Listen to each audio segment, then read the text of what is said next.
तो friends, welcome to VP English classes. और आज की वीडियो में हम बात करेंगे फ्रेज और क्लाज की।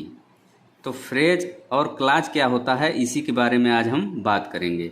तो सबसे पहले हम फ्रेज यानी वाक्यांश को समझते हैं। फ्रेंड्स, शब्दों का ऐसा समूह जो अर्थ देता है परंतु पूर्ण अर्थ नहीं देता है, फ्रेज कहलाता है। तो ये हो गई फ्रेज की डिफिनीशन। अब हम फ्रेज के कुछ एग्जाम्पल्स की बात करेंगे।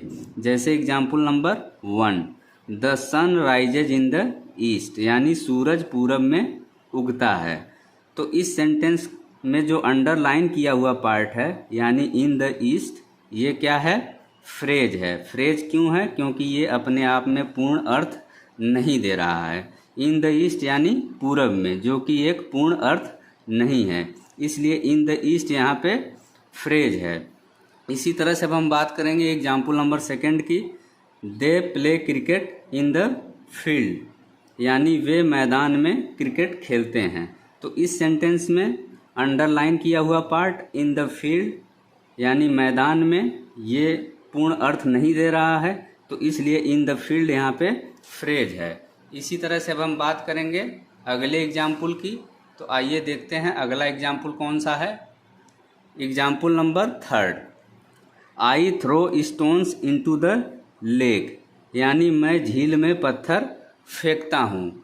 तो इस सेंटेंस में जो अंडरलाइन किया हुआ पार्ट है इनटू द लेक यानी झील में, ये पूर्ण अर्थ नहीं दे रहा है, इसलिए इनटू द लेक यहाँ पे क्या है? फ्रेज यानी कि वाक्यांश है।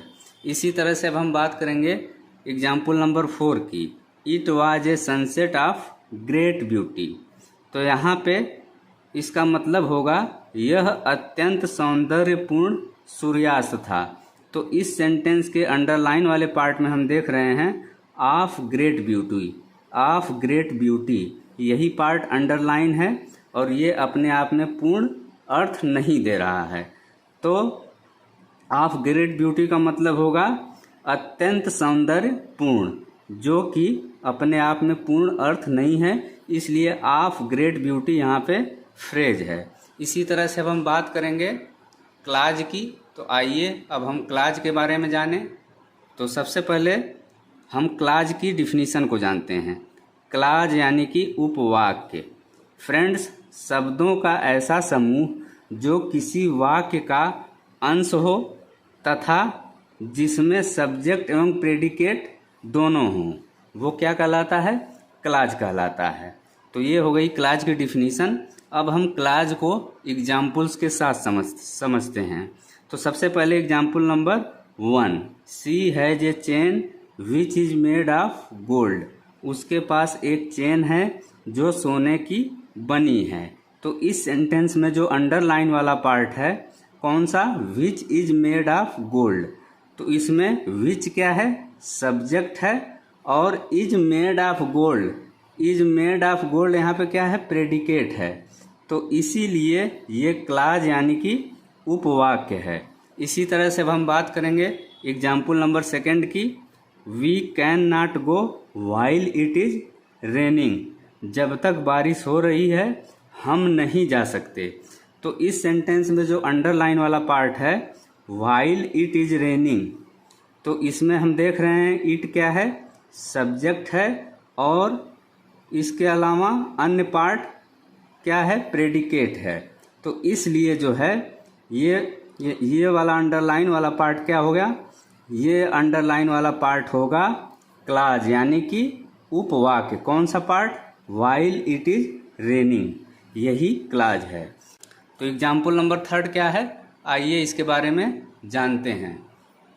पीपुल हु पे दियर डेब्ट्स आर ट्रस्टेड, यानी जो लोग अपना कर्ज चुकाते हैं उन पर भरोसा किया जाता है।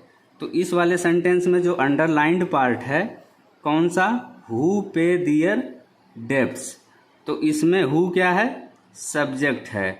इसके अलावा पे दियर डेब्ट्स ये क्या है?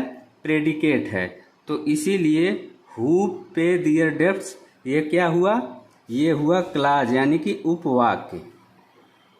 अब हम बात करेंगे एग्जाम्पल नंबर 4 की। I think that you have made a mistake, यानी मुझे लगता है कि आपने गलती की है। तो इस वाले सेंटेंस में जो अंडरलाइंड पार्ट है कौन सा, you have made a mistake. इस पार्ट में यू क्या है, सब्जेक्ट है। इसके अलावा हैव मेड ए मिस्टेक, ये क्या हो गया, ये हुआ प्रेडिकेट। तो इस तरह से you have made a mistake ये क्या है, क्लॉज यानी कि उपवाक्य है। तो फ्रेंड्स, ये था आज का वीडियो। अगर वीडियो आपको अच्छा लगे तो वीडियो को लाइक करें, शेयर करें, साथ ही चैनल सब्सक्राइब करना न भूलें।